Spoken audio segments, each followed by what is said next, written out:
அனைவருக்கும் அன்பான வணக்கங்கள். இன்றைய இந்த காணொலி பதிவில் நான் உங்களுடன் என்ன மாதிரியான ஒரு விஷயத்தை கலந்துரையாடப் போகின்றேன் என்று சொன்னால், அண்ணளவாக 2 வாரங்களுக்கு முன்னர் அமெரிக்கா 2 இலங்கை பிரஜைகளுக்கு பயண தடைகளை அறிவித்திருந்தது. 2 இலங்கை பிரஜைகளுக்கு மட்டுமல்லாது அவர்களுடைய குடும்பத்தினருக்குமாக இந்த பயண தடை தொடர்பான அறிவிப்பு வெளிவந்திருக்கின்றது.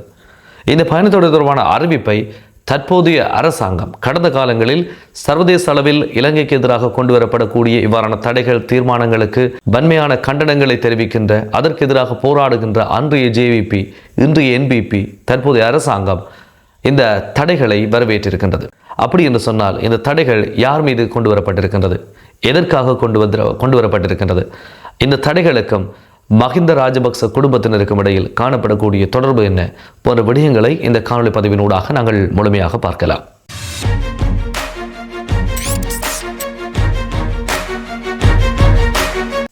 ஆண்டுதோறும் டிசம்பர் மாதம் 10ஆம் தேதி சர்வதேச மனித உரிமைகள் தினமாக பிரகடனப்படுத்தப்பட்டு கொண்டாடப்பட்டு வருகின்றது.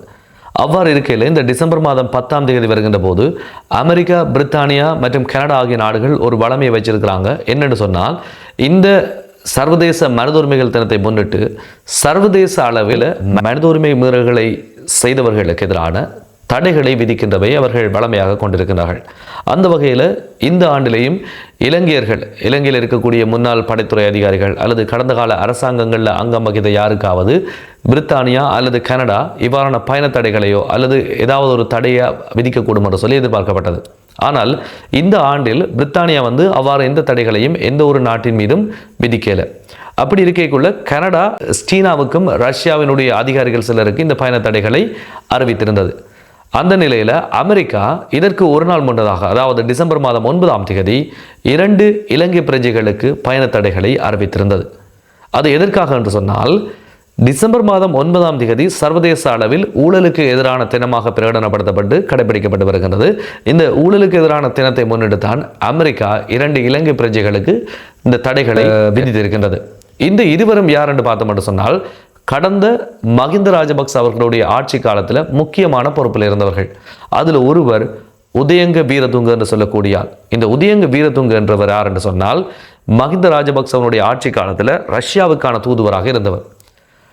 அப்படி ரஷ்யாவுக்கான தூதுவராக இருந்த காலத்தில் இவர் ரஷ்யாவில் பல்வேறுபட்ட முதலீடுகளை செய்திருக்கின்றார். அந்த முதலீடுகளின் ஊடாக தன்னை வளப்படுத்தி கொண்டு இந்த ஒரு தொழிலதிபராக இருந்து வரக்கூடிய ஒருவர் உதயங்க வீரதுங்க. மற்றவர் யார் என்று சொல்லி பார்த்தோம் என்று சொன்னால், இந்த மஹிந்த ராஜபக்சவனுடைய ஆட்சி காலத்தில் ஸ்ரீலங்கன் ஏர்லைன்ஸ் நிறுவனத்தினுடைய தலைவராக பணியாற்றிய கபில சந்திரசேன என்று சொல்லக்கூடியார். இந்த இருவருக்கும் எதிராகத்தான் இப்போது அமெரிக்கா தடைகளை விதித்திருக்கின்றது. இந்த தடைகளை எங்களுடைய அரசாங்கமும் வரவேற்றிருக்கின்றது. எதற்காக இந்த தடைகள் விதிக்கப்பட்டது என்று சொன்னால், உதயங்க வீரதுங்க தொடர்பில் பார்த்தோம் என்று சொன்னால், அவர் ரஷ்யாவுக்கு இந்த தூதுவராக பணியாற்றிய காலத்தில் கோட்டபாய ராஜபக்ச பாதுகாப்பு செயலாளராக கடமையாற்றியிருந்தார். அந்த காலப்பகுதியில் ஸ்ரீலங்காவினுடைய விமானப்படைக்காக மிக் விமானங்களை ரஷ்யாட்டிலிருந்து கொள்வனவு செய்திருந்தாங்க. இந்த மிக் விமான கொள்வனவில் மிகப்பெரிய ஊழல் மேற்கொள்ளப்பட்டிருந்தது. இந்த ஊழல் குற்றச்சாட்டுகளுக்கு மிக முக்கியமான ஆட்களாக, பிரதான குற்றவாளிகளாக குற்றம் சுமத்தப்பட்ட ஆட்கள் யார் என்று சொன்னால், கோட்டபாய ராஜபக்ச அவர்களும் இந்த உதயங்க வீரதுங்க என்று சொல்லக்கூடிய ஆளும் தான். இந்த ஊழல் குற்றச்சாட்டுகளை மிக பாரிய அளவில் முன்வச்சவர் யார் என்று சொல்லி பார்த்தோம்னு சொன்னால், சண்டே லீடர் பத்திரிகையினுடைய பிரதம ஆசிரியராக இருந்த லசந்த விக்ரமதுங்க என்று சொல்லக்கூடிய ஒருவர். இந்த லசந்த விக்ரமதுங்க அவர்கள் இந்த குற்றச்சாட்டுகள் முன்வைக்கப்பட்ட காலத்தில் படுகொலை செய்யப்படுறார். அந்த காலத்திலிருந்தே அமெரிக்கா இந்த லசந்த விக்ரமசிங்க அவர்களுடைய படுகொலை தொடர்பில் பொறுப்பான விசாரணைகள் முன்னெடுக்கப்பட்டு குற்றவாளிகள் தண்டிக்கப்பட வேண்டும் என்றதை அன்றிலிருந்து வலியுறுத்தி வந்தது. அவ்வாறு இருந்த ஒரு சூழ்நிலையில தான் இந்த லசந்த விக்ரமதுங்க அவர்களுடைய படுகொலைக்கு காரணமான இந்த மிக் விமான ஊழல் தொடர்பான குற்றச்சாட்டு விதிக்கப்பட்டிருந்த உதயங்க வீரதுங்கவுக்கு எதிராக இந்த தடைகளை அமெரிக்கா விதித்திருக்கின்றது.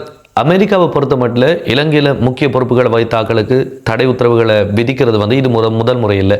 ஏற்கனவே இலங்கையினுடைய படைத்துறை சார்ந்த அதிகாரிகள் சிலருக்கு எதிராக அமெரிக்கா தடை உத்தரவுகளை விதித்திருக்கின்றது. ஆனால் கடந்த காலங்களில் ஆட்சியில் இருந்த மஹிந்த ராஜபக்சவனுடைய குடும்பத்தைச் சேர்ந்தவர்களுக்கு எதிராக அமெரிக்கா விதிக்கிற முதலாவது தடை உத்தரவாக இந்த தடை உத்தரவு பார்க்கப்படுகின்றது. ஏற்கனவே மஹிந்த ராஜபக்ச அவர்களுக்கும் கோட்டபாய ராஜபக்ச அவர்களுக்கும் பயண தடைகளை கனடா விதித்திருக்கின்றது. ஆனால் அமெரிக்கா இவ்வாறான பயண தடைகளை விதிக்கின்றது இதுதான் முதல் முறையாக பார்க்கப்படுகிறது. அந்த வகையில் இது மிகவும் முக்கியத்துவம் வாய்ந்த ஒரு விஷயமாக நோக்கப்பட வேண்டும் என்று சொன்னால், எதிர்காலத்திலேயும் இந்த ராஜபக்ச குடும்ப அங்கத்தவர்களுக்கு எதிராக அமெரிக்கா வேறு விதமான தடைகளை கொண்டு வரலாம் என்று சொல்லி பார்க்கப்படுகிறது. ஏனென்று சொன்னால், புதிய அரசாங்கம் இந்த கடந்த காலங்களில் நடைபெற்ற ஊழல்கள், அதே போன்று இந்த மனித உரிமைகளுக்கு எதிரான குற்றச்சாட்டுகள் தொடர்பில் பல்வேறுபட்ட விசாரணைகள் முன்னெடுக்கப்படும் என்று சொல்லித்தான் ஆட்சிக்கு வந்தது. அதற்கான சில முஸ்தீபுகளும் எடுக்கப்பட்டிருக்கின்றது. எனவே புதிய அரசாங்கத்தினுடைய இந்த முன்னெடுப்புகளுக்கு அமைவாக அமெரிக்கா இனிவரும் காலங்களில் மஹிந்த ராஜபக்சருடைய குடும்ப உறுப்பினர்கள், குறிப்பாக ராஜபக்சர்கள், அவருடைய பிள்ளைகள் போன்றவர்களுக்கு எதிராகவும் அமெரிக்கா இந்த மாதிரியான தடைகளை விதிக்கலாம் என்று சொல்லி எதிர்பார்க்கப்படுகின்றது. இதே நேரத்தில் இந்த ஊழல் குற்றச்சாட்டுகள் தொடர்பாக பயண தடை விதிக்கப்பட்டிருக்கக்கூடிய மற்ற நபர் யார் என்று பார்த்தோம் என்று சொன்னால், ஸ்ரீலங்கன் ஏர்லைன்ஸ் நிறுவனத்தினுடைய முன்னாள் தலைவர் கபில சந்திரசேன என்றவருக்கு எதிராகத்தான் இந்த இரண்டாவது தடை உத்தரவு அமெரிக்காவினால் விதிக்கப்பட்டிருக்கின்றது.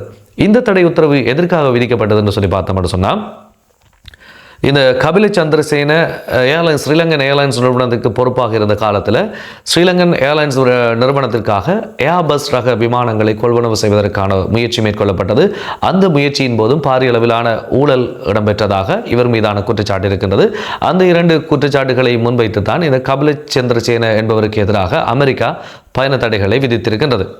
அமெரிக்காவை பொறுத்தமட்டில் இலங்கை முன்னாள் அதிகாரிகள் அல்லது இலங்கையின் அதிகாரமிக்க பதவிகள் இருந்தவர்களுக்கு எதிராக இது முதல் முறையில் அமெரிக்கா பயண தடைகளை விதிக்கிறது. இதற்கு முதலும் அமெரிக்கா இலங்கையினுடைய இராணுவத்தைச் சேர்ந்தவர்கள், படைத்துறையைச் சேர்ந்தவர்களுக்கு எதிராக பல்வேறுபட்ட தடைகளை ஏற்கனவே விதித்திருக்கின்றது. ஆனால் அமெரிக்கா இதுவரையில் ராஜபக்ச குடும்ப உறுப்பினர்கள் யாருக்கும் எதிராக எந்த விதமான ஒரு தடைகளையும் இதுவரையில் விதித்திருக்கல. ஆனால் கனடாவை பொறுத்தமட்டில் மஹிந்த ராஜபக்ச அவர்களுக்கும் அதே போல கோத்தபாய ராஜபக்ச அவர்களுக்கும் எதிராக பயண தடைகளை கனடா ஏற்கனவே விதித்திருக்கிற போதிலும் அமெரிக்கா தடைகளை விதிக்கின்றது, அதுவும் மஹிந்த ராஜபக்ச குடும்பத்தினைச் சேர்ந்த உறுப்பினர் ஒருவருக்கு விதிக்கின்றது என்பது இதுதான் முதலாவது முறையாக பார்க்கப்படுகின்றது. இதே நேரத்தில் கோத்தபாய ராஜபக்ச அல்லது மஹிந்த ராஜபக்ச, பசில் ராஜபக்ச போன்றவர்கள் அமெரிக்காவில் நிறைய சொத்துக்களை வச்சிருக்கிறாங்க. குறிப்பாக பசில் ராஜபக்ச தற்போது அமெரிக்காவில் தான் இருக்கிறார். அதே மாதிரி கோத்தபாய ராஜபக்ச அவர்களுடைய மகனும் அமெரிக்காவில் தான் வசிக்கிறார். இப்படி இருக்கைகள் அமெரிக்காவினுடைய இந்த மஹிந்த ராஜபக்ச குடும்பத்துக்கு எதிரான நடவடிக்கைகள் ஆரம்பிக்கப்பட்டிருக்கிறதால இவர்களுடைய சொத்துக்கள் அல்லது இவர்களுடைய உறவினர்கள் அல்லது இந்த ராஜபக்ச குடும்பத்தினுடைய அங்கத்தவர்களுக்கு எதிராக அமெரிக்கா இனிவரும் காலங்களில் பல்வேறுபட்ட நடவடிக்கைகளை எடுக்கலாம் என்கின்ற ஒரு சூழ்நிலை தற்போது தோற்றுவிக்கப்பட்டிருக்கின்றது. அதே நேரம் இந்த ஊழலுக்கு எதிரான தடை விதிக்கப்பட்டிருக்கக்கூடிய மற்ற நபர் யார் என்று சொல்லி பார்த்தோம் சொன்னால், கபில சந்திரசேன என்று சொல்லக்கூடிய ஸ்ரீலங்கா ஏர்லைன்ஸ் நிறுவனத்தினுடைய முன்னாள் தலைவர். இவருக்கு எதற்காக தடை விதிக்கப்பட்டது என்று சொல்லி பார்த்தோம் சொன்னால், இவர் அந்த ஸ்ரீலங்கன் ஏர்லைன்ஸ் நிறுவனத்தினுடைய தலைவராக இருந்த காலப்பகுதியில் ஸ்ரீலங்கன் ஏர்லைன்ஸ் நிறுவனத்திற்காக ஏர்பஸ் ரக விமானங்களை கொள்வனவு செய்வதற்கு முயன்றிருக்கின்றார். இந்த கொள்வனவு முயற்சிகளின் போது இவர் லஞ்சம் பெற்றதாக இவர் மீது குற்றச்சாட்டுகள் இருக்கின்றது. இந்த குற்றச்சாட்டுகளுக்காகத்தான் அமெரிக்கா இவருக்கு பயண தடைகளை விதித்திருக்கின்றது. இப்போ நாங்கள் இது தொடர்பாக பார்க்கணும் என்று சொன்னால், இந்த தடைகளை தற்போதைய அரசாங்கம் கடந்த காலங்களில் இலங்கை படைத்துறை சார்ந்தவர்களுக்கு அமெரிக்கா தடைகளை விதித்த போது பல்வேறுபட்ட எதிர்ப்புகளை தெரிவித்த அன்றைய ஜேவிபி, இன்றைய என்பிபி, தற்போதைய அரசாங்கம் இந்த தடைகளை வரவேற்றிருக்கின்றது. அதிலும் குறிப்பாக அமைச்சரவையினுடைய பேச்சாளர் நலிந்த ஜேதிஸ் அவர்கள் அமைச்சரவை முடிவுகளை அறிவிக்கக்கூடிய அந்த கூட்டத்தில் வைத்துக்கொண்டு அமெரிக்காவினுடைய இந்த தடைகளை தாங்கள் வரவேற்பதாகவும், தடைகள் என்றது தங்களுடைய எதிர்கால விசாரணைகளை, அதாவது ஊழலுக்கு எதிரான குற்றச்சாட்டுகள் தொடர்பில் தாங்கள் எதிர்காலத்தில் மேற்கொள்ளக்கூடிய விசாரணைகளை இலகுபடுத்தக்கூடியதாக இருக்கும் என்று சொல்லியிருக்கின்றார். இப்ப நாங்கள் இந்த அரசாங்கத்தினுடைய இந்த தடைகளை வரவேற்ற செயற்பாட்டை எதோடு ஒப்பிட்டு பார்க்கிறோம் சொன்னால், கடந்த 2020ஆம் ஆண்டில் தற்போதைய பாதுகாப்பு அதிகாரிகளுடைய பிரதானியாகவும் அன்றைய இராணுவ தளபதியாகவும் இருந்த சவேந்திர சில்வா அவர்களுக்கு எதிராக அமெரிக்கா பயண தடைகளை கொண்டு வந்தது.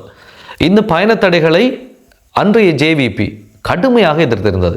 அமெரிக்க ராஜாங்க செயலாளர் மைக் போம்பி அவர்கள் இலங்கைக்கு வந்திருந்த நேரத்தில் பௌத்த பிக்குகளை அணிதிரட்டி கொண்டு போய் அமெரிக்க தூதரகத்துக்கு முன்பாக ஆர்ப்பாட்டம் செய்தாங்க.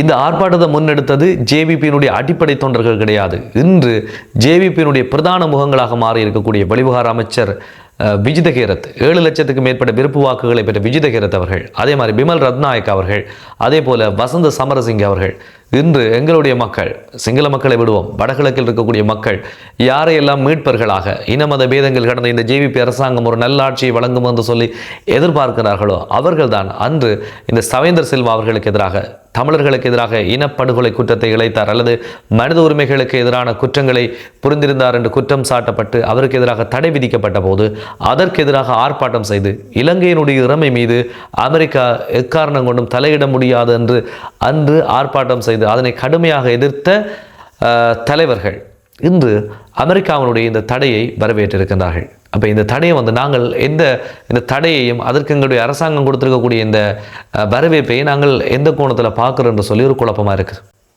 அன்று மனித உரிமைகளுக்கு எதிராக தடை விதித்ததும் அமெரிக்கா தான். இன்றைக்கு இந்த ஊழலுக்கு எதிரான குற்றச்சாட்டுகளுக்கு எதிராக தடையை விதித்ததும் அமெரிக்கா தான். ஆனால் அன்றைக்கு இருந்த ஜேவிபி அதை எதிர்க்குது. இன்றைக்கு இருக்கக்கூடிய ஜேவிபி இந்த விஷயத்தை வரவேற்றிருக்குது. அப்போ இதில் என்ன வித்தியாசப்படுதுன்னு சொன்னால், அன்று எதற்காக தடை விதிக்கப்பட்டதுன்னு சொன்னால் தமிழர்களுக்கு எதிராக புரியப்பட்ட குற்றச்சாட்டுகளுக்கு தடை விதிக்கப்பட்டது. இன்று ஊழலுக்கு எதிரான குற்றச்சாட்டுகளுக்கு எதிராக தடை விதிக்கப்பட்டிருக்கின்றது. ஸோ அது தடை விதிக்கிற அமெரிக்கான்றது பிரச்சனை இல்லை, இலங்கையினுடைய இறைமைக்கு எதிராக விதிக்கிறதுன்றது பிரச்சனை இல்லை. அன்று மேற்கொள்ளப்பட்டது தமிழர்களுக்கு எதிரான மனித உரிமை மீறல்கள், இன்று மேற்கொள்ளப்பட்டிருப்பது ஊழல் குற்றச்சாட்டு என்ற அடிப்படையில் பார்க்கின்றதா, அல்லது தமிழர்களுக்கு எதிராக மேற்கொள்ளப்பட்ட அந்த மனித உரிமை மீறல்கள் இவ்வளவு தூரம் கண்டிப்பதற்கு அல்லது தடைகள் விதிப்பதற்கு உரிய உகந்த குற்றச்சாட்டு அல்ல என்று சொல்லி ஜேவி பார்க்கின்றதா என்று சொல்கின்ற ஒரு குழப்பம் இருக்கின்றது. இது எப்படி இருந்தாலும் அமெரிக்கா புதிய ஒரு பாதையில் பயணிக்க ஆரம்பித்திருக்கின்றது. கடந்த காலங்களில் இலங்கையில் இருந்து தவறுபட்ட அதிகாரிகள், அரசாங்கத்தில் இருந்தவர்களுக்கு எதிராக பல்வேறுபட்ட தடைகளை அமெரிக்கா விதிக்க ஆரம்பித்திருக்கின்றது. சர்வதேச அரசியல் போக்கு மாற்றம் காண ஆரம்பித்திருக்கின்றது. இந்த அரசியல் போக்கை சரியான முறையில் இனங்கண்டு எமக்கு சாதகமாக மாற்றிக்கொள்ள வேண்டியது தற்போது எங்களுடைய அரசியலை வழிநடத்துவதாக கூறிக்கொண்டிருக்கக்கூடிய எங்களுடைய தலைவர்கள், நாங்கள் யார் யாருக்கு வாக்களித்து தெரிவு செய்திருக்கின்றோமோ அந்த தலைவர்களுடைய பணியாக இருக்கும். அவர்கள் இந்த சர்வதேச அரசியல் போக்கை எவ்வாறு கையாண்டு தமிழர்களுக்கு ஒரு நிரந்தரமான தீர்வை பெற்றுக்கொள்ளப் போகின்றார்கள் என்பதை அடுத்து வரக்கூடிய செய்திகளுடன் ஒப்பிட்டு பார்க்கின்றவரை உங்களிடமிருந்து விடைபெற்றுக் கொள்கின்றேன். நன்றி, வணக்கம்.